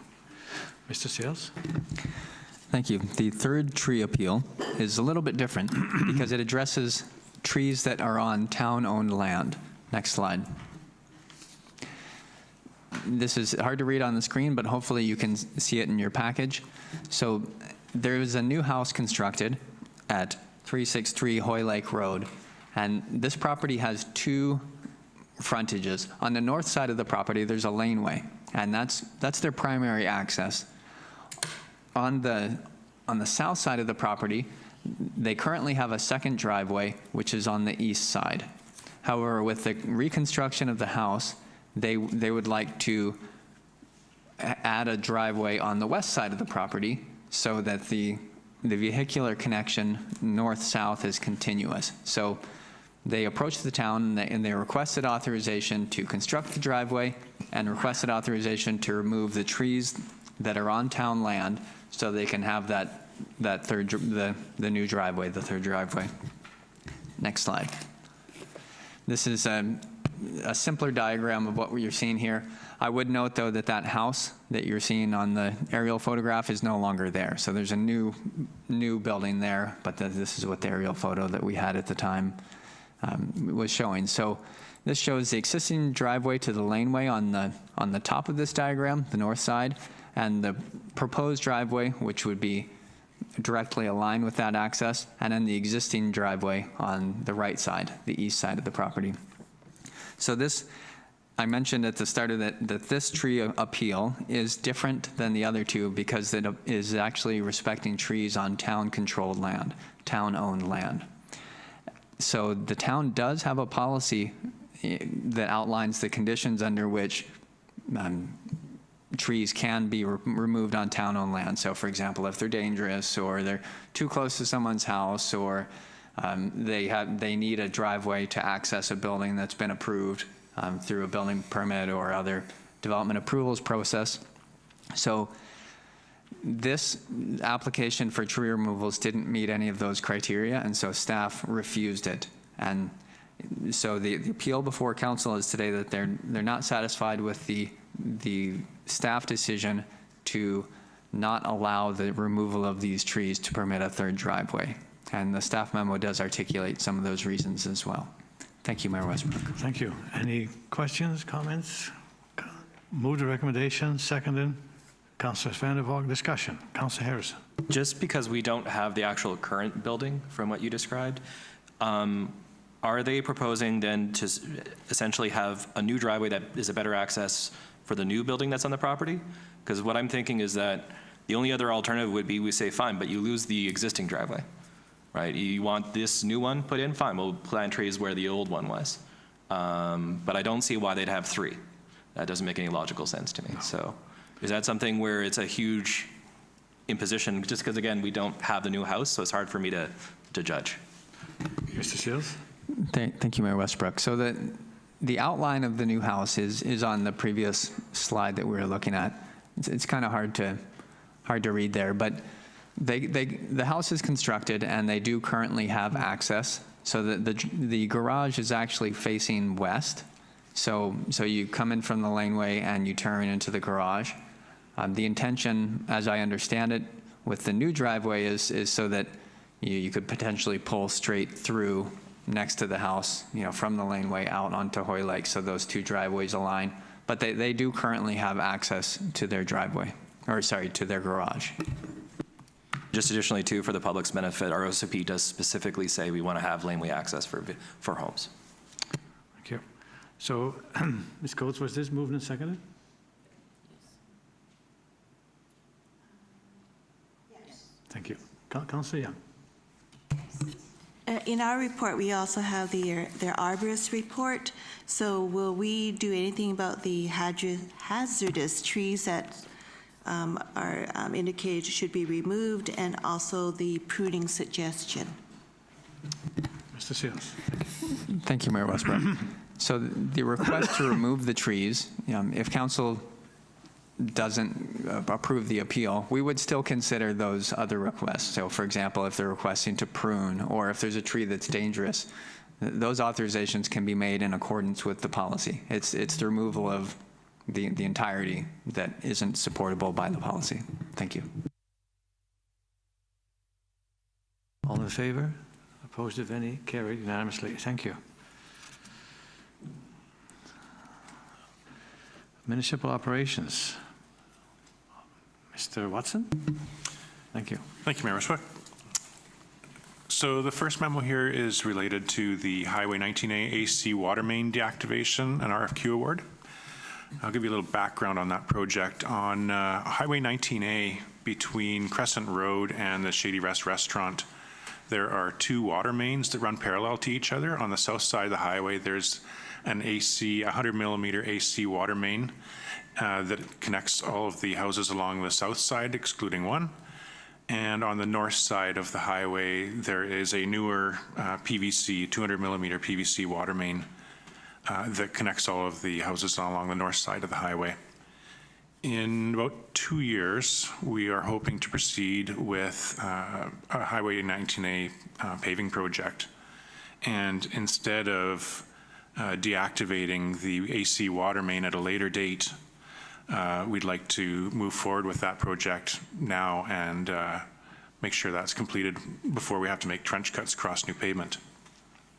So this project actually started about 2 years ago. We had originally put it in our public works plan to try and do this work with in-house employees. However, other competing projects just keep getting pushed forward, and this one gets put on the back burner. So that's why we decided to look at other options, and that's why we've decided to look at subcontracting this out.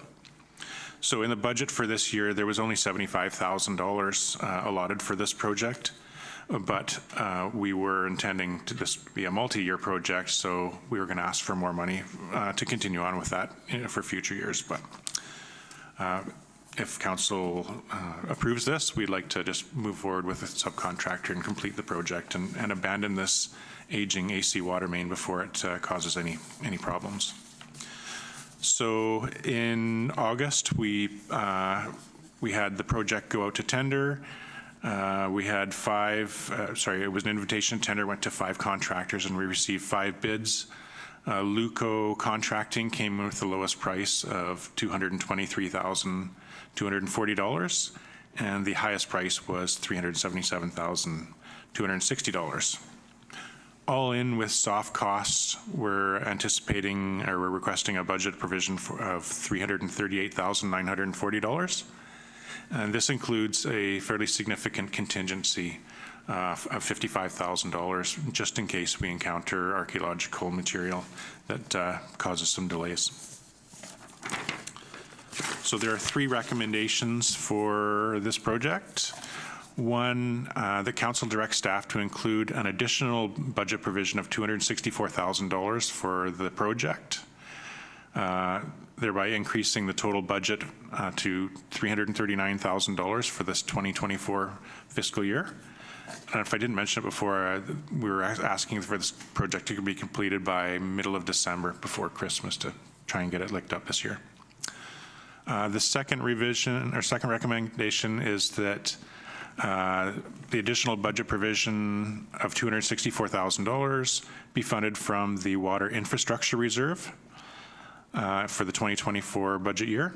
And the third one is the council awards the project to Luco Contracting in the amount of $223,000 and $223,240 excluding GST. Thank you. Thank you, Mr. Watson. Any questions, comments? Mr. Harris, Councillor Harrison. Move all 3 recommendations if I can. Would it be appropriate to take all 3 at the same time, Ms. Coates? Or would you prefer one at a time? I think when you're doing budget items, you preferred to do them separately. Sure. We'll go one at a time. You move the first one, seconded Councillor Skipsey. Discussion, all in favor, opposed of any. And the second one, Councillor Young, Councillor Vander Valk. Discussion, all in favor, opposed of any, carried. And the third one, Councillor Skipsey, Councillor Vander Valk. Discussion, all in favor, opposed of any, carried. Thank you. And the design for the Little Qualicum Riverbank stabilization, Mr. Watson. Thank you, Mayor Westbrook. Yeah, so this second report is, not many people are aware of this, but our river well field runs along the edge of the Little Qualicum River, and it's been experiencing some erosion along a 120-meter section of river. And it's eroding into the river well field, or towards the river well field.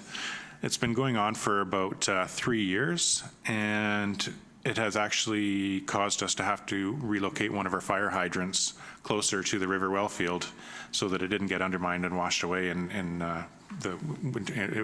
for the winter last year. It's undermined, I don't know how many trees, and washed them away, fairly significant trees, and a couple thousand cubic meters of gravels, washed that downstream. So it is moving for sure, and we'd like to move forward with doing a design so that we can get future grant funding to do the construction. So this year, not very long ago, just a couple months ago, we applied for a grant through the UBCM Community Emergency Preparedness Fund for $125,000 to provide funding for the design specifically. We haven't heard back officially on that, but we are feeling pretty optimistic that we checked all the boxes on that grant, and we're feeling pretty good that we'll be getting the funding. So we'd like to be prepared for the second grant of construction sooner than later. So on that note, the recommendation from staff is that council authorizes early budget approval of $125,000 in the 2025 to 2029 financial plan to complete the design of the Little Qualicum River Stabilization Project in anticipation of a successful grant application through the UBCM Community Emergency Preparedness Fund. Thank you. Councillor Harrison made the motion. Councillor Vander Valk seconding. Discussion, Councillor Harrison. Just one question. Is there any specific reason behind the erosion? So I remember an article 5 years ago talking about Canada geese eating a lot of the smaller plants. which leads to some erosion? Or is it like saltwater intrusion, or what's happening there? I don't have an answer for that, but it's in a fairly windy section of the river. And I can tell you that not very far upstream from where we're experiencing the erosion now, the town had to perform some intervention just upstream from where we're experiencing this. I don't know how many, it was before I started with the town. Yeah. We actually lost probably the best producing well in that area because a tree fell down just up from where that well was, and it diverted the stream of the water and eroded the bank. We asked the Ministry of Environment from the provincial level, and they said, no, can't touch it, this is natural. Then we had, fortunately, somebody from fisheries who said, I'm ordering you to stabilize that bank and put boulders down. So this is a similar situation. It doesn't have anything to do with geese or anything else or salt water. It's just that the water goes by when after a heavy rainstorm or snow melt, there's so much volume that it just erodes it.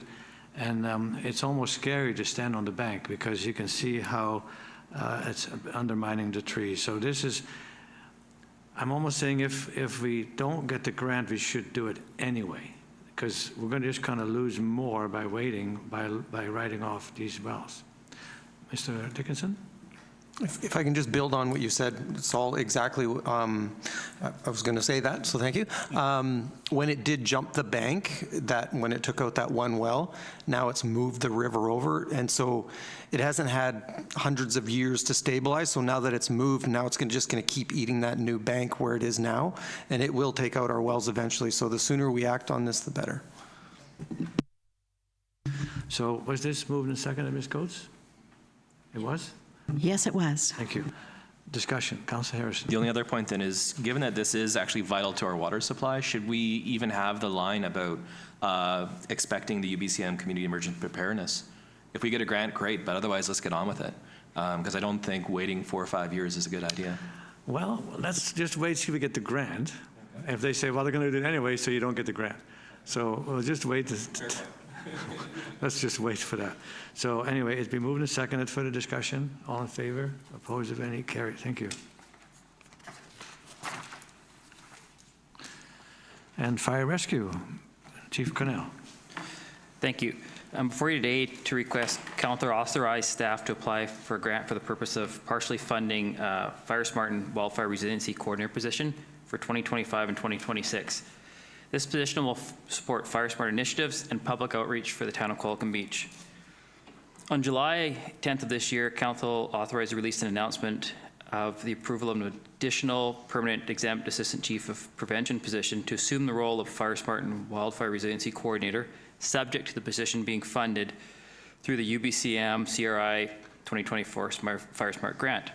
Under this program in 2023, Qualicum Beach was awarded $71,980 to complete Community Wildfire Resiliency Plan, Field Management Prescriptions, and FireSmart Education, which has now been completed or in the process of being completed.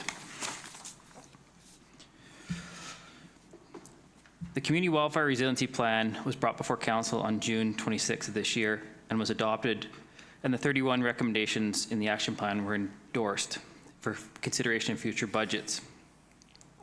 With no fire rescue staff assigned to FireSmart and Wildfire Resiliency Coordinator role, the ability to act on these action items in the Community Wildfire Resiliency Plan would be limited due to the capacity.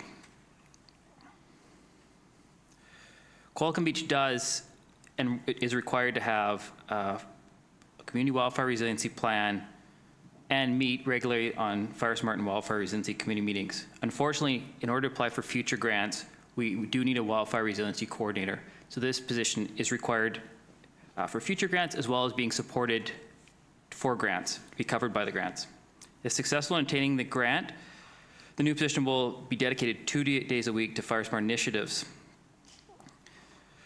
The grant will cover 2025 and 2026 and 100% fund those 2 days a week for the wildfire resiliency positions, plus provide public education and outreach, which we haven't been able to complete this year, as well as FireSmart assessments of properties and neighborhood communities.